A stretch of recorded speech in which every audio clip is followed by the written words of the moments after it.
Hello friends, അസ്സലാമു അലൈക്കും. നമസ്കാരം. എല്ലാവർക്കും എൻ്റെ പുതിയ റെസിപ്പിയിലേക്ക് സ്വാഗതം.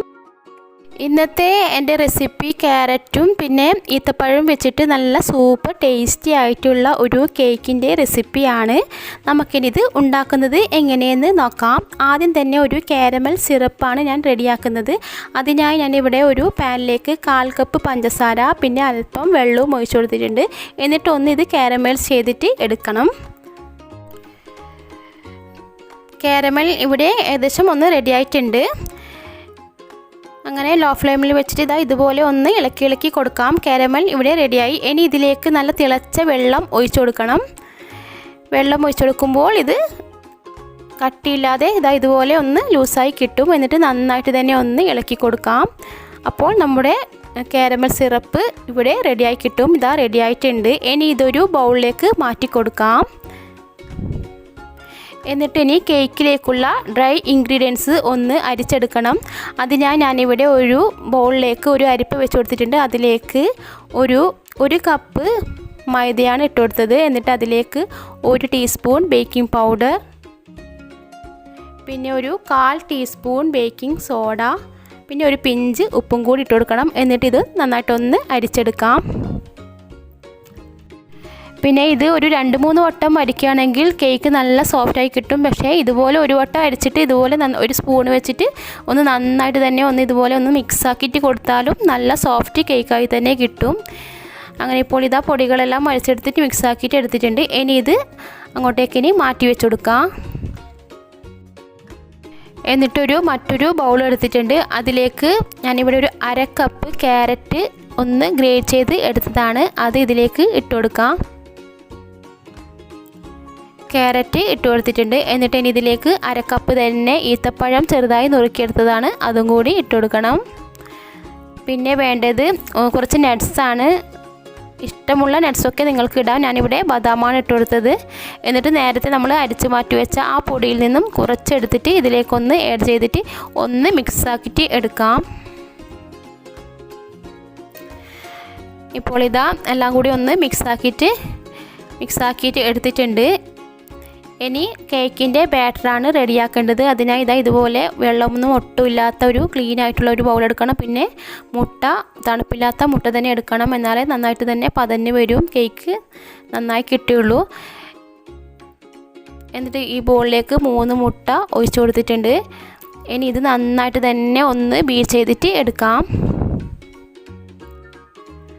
നല്ല പതഞ്ഞ് വരുന്നവരെ ബീറ്റ് ചെയ്തിട്ട് എടുക്കണം. ഞാനിപ്പോൾ ഇതിലേക്ക് ഒരു 1/2 ടീസ്പൂൺ വാനില എസൻസും കൂടി ഇപ്പോൾ ഒഴിച്ചു കൊടുക്കുന്നുണ്ട്. 1/2 ടീസ്പൂൺ വാനില എസൻസും കൂടി ഒഴിച്ചു കൊടുത്തിട്ടുണ്ട്. ഇനി അടുത്തതായി ഇതിലേക്ക് പഞ്ചസാര ഇട്ട് കൊടുക്കണം. പഞ്ചസാര കുറേശ്ശെയായിട്ട് ഇട്ട് കൊടുത്തിട്ട് ഒരു വൈറ്റിഷ് കളർ വരുന്നത് വരെ നന്നായിട്ട് തന്നെ ബീറ്റ് ചെയ്തിട്ട് എടുക്കണം. പിന്നെ എപ്പോഴും പറയുന്നത് പോലെ എൻ്റെ ചാനൽ നിങ്ങൾ ആരെങ്കിലും ഇതുവരെ സബ്സ്ക്രൈബ് ചെയ്യാത്തവരുണ്ടെങ്കിൽ സബ്സ്ക്രൈബ് ചെയ്യുക. അടുത്തുള്ള ബെൽ ബട്ടൺ കൂടി ക്ലിക്ക് ചെയ്യണം. അതിൽ ഓൾ എന്നത് കൂടി എനേബിൾ ചെയ്ത് വെക്കണം. എന്നാലേ ഇനിയും ഞാനിടുന്ന വീഡിയോസിൻ്റെ നോട്ടിഫിക്കേഷൻ നിങ്ങൾക്ക് ലഭിക്കുകയുള്ളൂ. അപ്പോൾ പഞ്ചസാര മുഴുവനും ഇട്ടിട്ട് നന്നായിട്ട് തന്നെ ബീറ്റായി എടുത്തിട്ടുണ്ട്. നല്ലൊരു ഫ്ലഫി ആയിട്ട് വന്നിട്ടുണ്ട്. ഇനി ഇതിലേക്ക് ഒരു 1/4 കപ്പ് ഓയിലാണ് ഒഴിച്ചു കൊടുത്തത്. എന്നിട്ട് ഓയിൽ ഒഴിച്ചു കൊടുത്താൽ പിന്നെ അധികം ബീറ്റ് ചെയ്യേണ്ട ആവശ്യമില്ല. ഇനി ഇതിലേക്ക് നേരത്തെ റെഡിയാക്കി വെച്ച കാരമൽ സിറപ്പ് ഒഴിച്ചു കൊടുക്കാം. എന്നിട്ട് ബീറ്റ് ചെയ്തിട്ട് എടുക്കാം. എന്നിട്ട് ഇനി ഇതുപോലെ ബീറ്റ് ചെയ്തിട്ട് എടുക്കണം. അങ്ങനെ ഇപ്പോൾ എല്ലാം കൂടി ബീറ്റ് ചെയ്ത് എടുത്തിട്ടുണ്ട്. അപ്പോൾ നമ്മുടെ കേക്കിൻ്റെ ബാറ്റർ ഇവിടെ റെഡി ആയിട്ടുണ്ട്. ഇനി ഇതിലേക്ക് നേരത്തെ അരിച്ച് മാറ്റി വെച്ച പൊടി ഇട്ട് കൊടുക്കണം. കുറേശ്ശെയായി ഇതുപോലെ ഇട്ട് കൊടുക്കാം. എന്നിട്ട് ഇതുപോലെ ഫോൾഡ് ചെയ്തിട്ട് എടുക്കണം. ഫോൾഡ് ചെയ്തിട്ട് എടുക്കണം.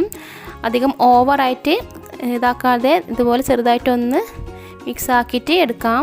എല്ലാവരും ട്രൈ ചെയ്ത് നോക്കണം. ഈ ഒരു കേക്ക് പിന്നെ നമുക്ക് ടീ ടൈമൊക്കെ കഴിക്കാൻ പറ്റിയ നല്ല ടേസ്റ്റി ആയിട്ടുള്ളൊരു കേക്കാണ്. ഉറപ്പായിട്ടും ട്രൈ ചെയ്ത് നോക്കണം. അങ്ങനെ ഇതിലേക്ക് നമ്മൾ നേരത്തെ എടുത്തു വെച്ച ആ ക്യാരറ്റിൻ്റെയും ഈത്തപ്പഴത്തിൻ്റെയും മിക്സ് അതും കൂടി ഇട്ട് കൊടുക്കണം. എന്നിട്ട് മിക്സ് ആക്കിയിട്ട് എടുക്കണം. അങ്ങനെ ഇപ്പോൾ ക്യാരറ്റിൻ്റെയും മിക്സ് ഇട്ട് കൊടുത്തിട്ടുണ്ട്. എന്നിട്ട് ഇതുപോലെ മിക്സ് ആക്കി എടുക്കാം. അങ്ങനെ കേക്കിൻ്റെ ബാറ്റർ ഇവിടെ റെഡി ആയിട്ടുണ്ട്. ഇനി ഇത് ബേക്കിംഗ് ടിന്നിലേക്ക് ഒഴിച്ചു കൊടുക്കാം. ഞാനിവിടെ ഒരു സ്ക്വയർ ഷേപ്പിലുള്ള ഒരു ബേക്കിംഗ് ടിന്നാണ് എടുത്തത്. അതിലേക്ക് അല്പം ഓയിൽ തേച്ച് കൊടുത്തിട്ട് കുറച്ച് മൈദ ഇട്ടിട്ട് ഒന്ന് ഡസ്റ്റ് ചെയ്തിട്ട് എടുത്തതാണ്. നിങ്ങൾക്ക് ബട്ടർ പേപ്പർ ഇല്ല എങ്കിൽ ഇതുപോലെ ചെയ്താൽ മതി, കേക്ക് നന്നായിട്ട് തന്നെ കിട്ടിക്കോളും. അങ്ങനെ ഇപ്പോൾ കേക്കിൻ്റെ ബാറ്റർ ഒഴിച്ചു കൊടുത്തിട്ടുണ്ട്. ഇനി ഇതൊന്ന് തട്ടി കൊടുക്കണം, എയർ ബബിൾസ് ഇല്ലാതിരിക്കാൻ ഒന്ന് ഇതുപോലെ ഒന്ന് തട്ടി കൊടുക്കാം. എന്നിട്ട് ഞാനിവിടെ ഒരു നോൺ സ്റ്റിക്കിൻ്റെ പാനിലാണ് ഇത് ബേക്ക് ചെയ്യുന്നത്. അതിന് മുമ്പായിട്ട് ഞാനിവിടെ കുറച്ച് നട്ട്സ് ഒന്ന് ഇതിൻ്റെ മുകളിലായിട്ട് ഒന്ന് ഗാർണിഷ് ചെയ്യാൻ വേണ്ടി ഇട്ട് കൊടുക്കുന്നുണ്ട്. ഞാനിതിലേക്ക് അല്പം ബദാമാണ് ഇട്ട് കൊടുക്കുന്നത്. അങ്ങനെ ഇപ്പോൾ ഇതാ എല്ലാം ഇട്ട് കൊടുത്തിട്ടുണ്ട്. ഇനി ഇത് ബേക്ക് ചെയ്തിട്ട് എടുക്കാം. ഒരു 40 മിനിറ്റ് ഒന്ന് ഇതുപോലത്തെ നോൺ സ്റ്റിക്ക് പാനിലാണ് ബേക്ക് ചെയ്തത്. ഒരു 40 മിനിറ്റ് ഒന്ന് ആയിട്ടുണ്ട്. കേക്ക് ബേക്ക് ആയോ എന്ന് നോക്കാം. ഒരു കത്തി വെച്ചിട്ട് ഇതുപോലെ ഒന്ന് കുത്തി കൊടുത്ത് നോക്കണം. നല്ല ക്ലീൻ ആയിട്ടാണ് വരുന്നതെങ്കിൽ കേക്ക് ബേക്ക് ആയിട്ടുണ്ട്. അങ്ങനെ ഇതാ ഇപ്പോൾ കേക്ക് റെഡി ആയിട്ടുണ്ട്. പിന്നെ ഇത് ബേക്ക് ചെയ്യുമ്പോൾ ഉള്ള ആ ഒരു വീഡിയോ ഒന്ന് എൻ്റെ ഇതിൽ നിന്നും കട്ടായി പോയതാണ്, നിങ്ങളെന്നോട് ക്ഷമിക്കണം. അങ്ങനെ ഇപ്പോൾ ഇതാ ഞാൻ കേക്ക് ഒരു സെർവിംഗ് ബോളിലേക്ക് തട്ടി കൊടുത്തിട്ടുണ്ട്. നല്ല സൂപ്പറായിട്ടുള്ള ടേസ്റ്റി ആയിട്ടുള്ള ഒരു കേക്കാണ്. നിങ്ങൾ ഉറപ്പായിട്ടും ഒന്ന് ട്രൈ ചെയ്ത് നോക്കണം. ഞാനിതൊന്ന് കട്ട് ചെയ്തും കൂടി കാണിച്ചു തരാം. നമ്മൾക്ക് 4 മണിക്കൊക്കെ ചായക്ക് കഴിക്കാൻ പറ്റിയ ഒരു കേക്കാണ്. നിങ്ങൾ കുട്ടികൾക്കൊക്കെ ഇത് ഉണ്ടാക്കി കൊടുക്കണം, അവർക്ക് തീർച്ചയായിട്ടും ഇഷ്ടപ്പെടും. ഇതാ കണ്ടില്ലേ, നല്ല സോഫ്റ്റ് ആയിട്ടുള്ള നല്ലൊരു കേക്കാണ്. നല്ല ടേസ്റ്റുമാണ് ഇത് കഴിക്കാൻ.